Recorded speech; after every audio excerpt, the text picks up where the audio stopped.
আমি আপনাদেরকে একটি কথা বলতে চাই, এখনো পরিস্থিতিতে আপনাকে মহান আল্লাহ তাবারক ওয়া তাআলা এক পন্থা অবলম্বন করতে হবে।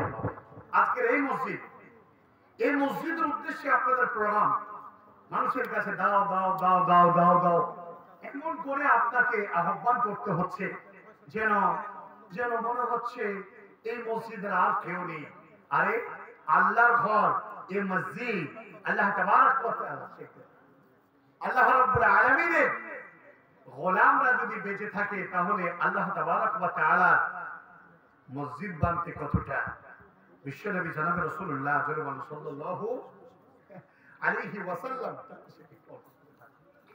বিশ্বনবী জনাব রাসূলুল্লাহ সাল্লাল্লাহু আলাইহি ওয়াসাল্লাম সাহাবাদের মধ্যে ছিল চরম জান্নাতের লালচ। আমাদের মধ্যে জান্নাতের লালচ খুব কম লোকেরই আছে, কিন্তু আমরা একটা কথা যদি বলি আপনাকে, জান্নাতের লালচ আমাদের নেই মানে, তো জান্নাতের যদি লালচ থাকেন কেমন করে আসে শুনুন, একটা হাদিস শোনাই আপনাকে। মহানবী জনাবে রাসূলুল্লাহ, একটু কষ্ট করে একটু জোরে বলেন আল্লাহ নবীর নামে দরুদ সাল্লাল্লাহু আলাইহি ওয়াসাল্লাম। তিনি বসে আছেন, একজন এতিম সাহাবী নবীজির কাছে এলেন। আল্লাহ নবীকে বলছেন, হে রাসূল, আমি আপনার কাছে একটা অ্যাপ্লিকেশন নিয়ে এলাম। নবীজি বলছেন, বলো। বলছে, আমার একটি খেজুরের বাগান আছে, এই খেজুরের বাগানের পাশে আরেকটা বাগান আছে। ফজর পর সালাত আদায়ের পরে যখন আমি খেজুর কুড়াতে যাই কাটুরি নিয়ে, তখন দেখি যে আমার বাগানের খেজুর সন্দেহ হয় পাশের বাগানের ভাইয়ের খেজুর হয়তো আমার বাগানে ছুটে এসেছে। ইয়া রাসূলুল্লাহ, আমার বড় সন্দেহ হলো, আমি এই বাগানের খেজুর গুলোকে আমি কুড়াতে আমার শখ হয়ে গেল, সন্দেহ হলো পাশের বাগানের মালিকের যদি খেজুর গুলো আমার বাগানে চলে আসে, তাহলে আমি যদি কুড়িয়ে নিয়ে চলে যাই পরকালের মাঠে আসামির কাঠ গড়ায় আল্লাহ আমাকে দাঁড় করবেন। রাসূল গো, আমি বাগানটাকে প্রাচীর করার জন্য সিদ্ধান্ত নিলাম। দেখা গেল পাশের বাগানের মালিকের একটা খেজুরের গাছ হয়েছে সীমানার উপরে, আমার গাছটার কারণে পাখিটা আমার সোজা হলো না। আমি তাকে বোঝালাম, ভাইজান খেজুরের গাছটা আমার সীমানার উপরে আছে, আপনি কেটে নিন। কেটে নিল না, পাখির সোজা হলো না। আমি বললাম, আপনি আমাকে সহযোগিতা করুন, আমাকে করলো না। ইয়া রাসূলুল্লাহ, আপনি যদি একবার তাকে বোঝাতেন, সে যদি গাছটা কেটে নিত, আমার পাখিটা সোজা হয়ে যেত। আল্লাহর নবী ডাক দিলেন, এ বাবা তুমি শোনো। তিনি শোনার পরে বললেন, আমি একজন এতিম নবী, এতিমদেরকে আমি সবচাইতে বেশি ভালোবাসি। অতএব তুমি শুনো, এই খেজুরের গাছটা যদি তাকে তুমি দান করে দাও, আর গাছটা যদি কেটে নেয়, এতিম যদি এই বাগানের প্রাচীরটা সমান করে দিয়ে নিতে পারে, একটা গাছের বিনিময়ে আমি তোমাকে বলছি, তোমাকে জান্নাতের একখানা খেজুরের গাছের আমি জামিনদার হয়ে যাব।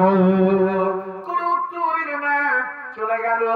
কিছুক্ষণ পর একজন সাহাবা বিশ্ব নবীর কাছে ছুটে এলেন, আল্লাহ নবীকে বললেন, ইয়া রাসূলুল্লাহ, এই খেজুরের যে গাছের গল্পটা শুনলাম, আল্লাহ নবী গো, একটা বার আপনি বলুন, আমি যদি এই খেজুরের গাছটা খরিদ করে দিই, তাহলে আমার জন্যও কি জান্নাতে একখানা খেজুরের গাছের ব্যবস্থা হবে?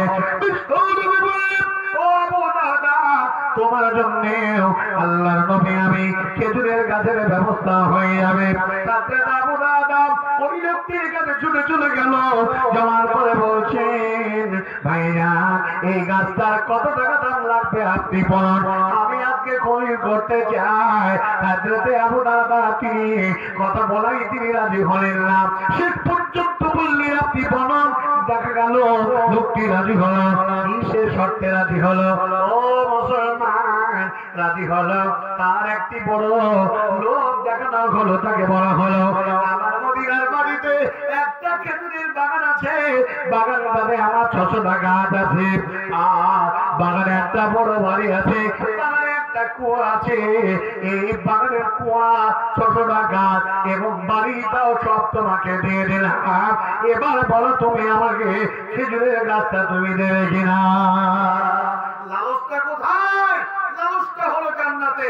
প্রিয় ভাইরা আমার, অর্জুন গ্রামের আজকে রত্ন এলাকার ভাই বাবা জীবনজননী মা হযরত আবু দাহদা বাগান দিলেন, কুয়া দিলেন, বড় বাড়ি দিলেন, গাছটা খরিদ করলেন, এতিককে দিলেন বাবা গাছ কেটে নাও, সুন্দর করে তুমি প্রাচীরটা তুমি দাও।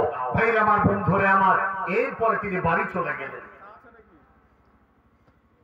বাড়ি যাওয়ার পরে বলছে এনার স্ত্রীকে ডেকে বলছে, ও উম্মে দাদা, উম্মে দাদা লাব্বাইক। স্বামী যান বেরিয়ে এলো। হযরতে আবু দারদা বলছেন সন্তান দুটোকে বের করে নিয়ে এসো। বাগান বিক্রি করে দিয়েছি,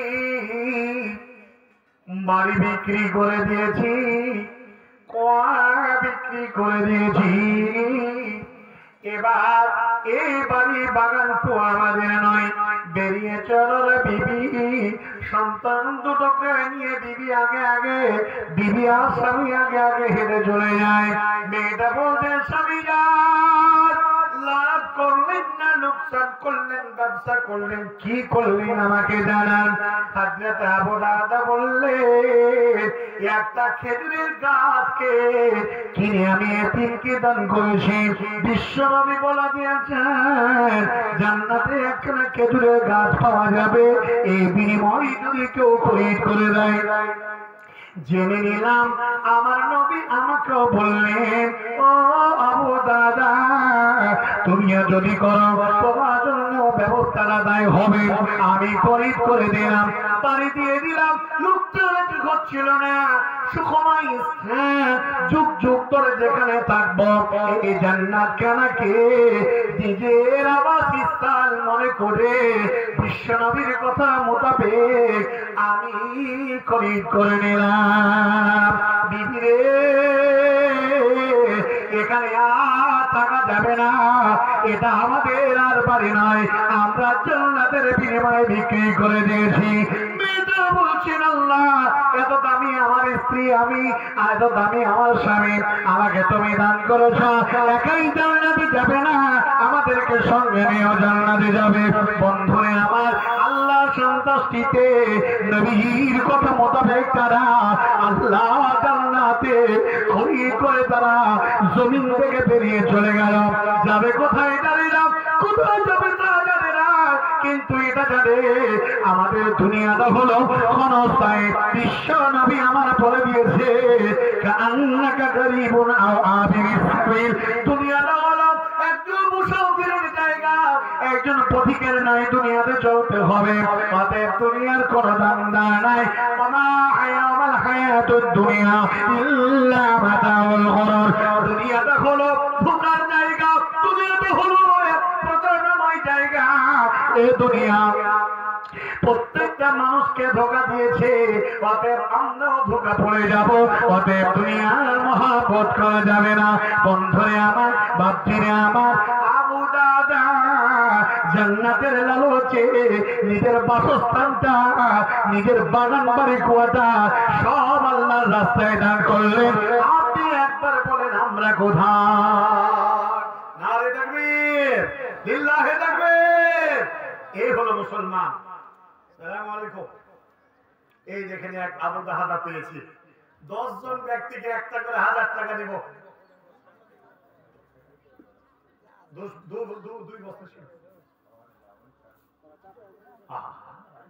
বেটি বিধবা হয়ে গেছে, জামাই চলে গরিবী হালাতে 2 ওয়ালা শিবে আর 1000 টাকা।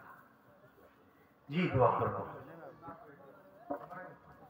মায়ানব্বী সাহেব আলহামদুলিল্লাহ ভাইজান, সাহাবারা জান্নাতের লালচে জান্নাতকে পাওয়ার মানসিকতায় তারা সর্বস্ব সবটুকু আল্লাহর রাস্তায় কোরবানি করে দিয়েছেন। আপনি বলুন আমরা কোথায়?